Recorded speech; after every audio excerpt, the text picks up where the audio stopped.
Hello guys, welcome to my channel. কিছুদিন আগে BCB আয়োজন করেছে অতম বাংলাদেশ টি-20 কাপ। এটি একটি 4 দিনের টুর্নামেন্ট ছিল, মাত্র 4টা ম্যাচের। তার মধ্যে অলরেডি 3টা ম্যাচ শেষ হয়ে গেছে এবং ফাইনালে আছে হট ফেভারিট ধূমকেতু, যেটা পুরো ন্যাশনাল টিমের প্লেয়ারদের নিয়ে গঠিত, এবং সেকেন্ড ফাইনালিস্ট হচ্ছে দুর্বার, যারা এই 3 দিনে 2টা ম্যাচ জিতছে এবং ধূমকেতু মাত্র একটা ম্যাচ জিতছে এবং এরা দুজন ফাইনালে আছে। এখন ফাইনালে কে জিতবে?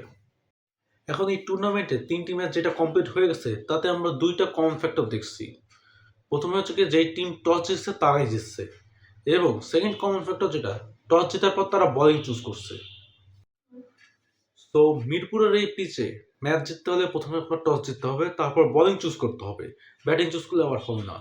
তাহলে আপনি 60% ম্যাচটা জিতে গেছেন, এবং 30% আপনার পারফরমেন্সে এবং 10% লাক। এখন পারফরমেন্সের কথা চিন্তা করলে ধূমকেতু সব থেকে এগিয়ে থাকবে, কারণ এই স্কোয়াডে যতগুলো প্লেয়ার আছে তারা টি-20 ওয়ার্ল্ড কাপের স্কোয়াডে ছিল, ম্যাক্সিমাম প্লেয়াররাই ছিল, এবং তাদেরকে নিয়েই এই ধূমকেতু স্কোয়াড ঘোষণা করা হয়েছে। এবং দুর্বার হচ্ছে এরা সেকেন্ড ফেভারিট, এবং ধূমকেতুর যে ক্যাপ্টেন লিটন কুমার দাস, সে আবার বাংলাদেশের ন্যাশনাল টিমের ক্যাপ্টেন টি-20।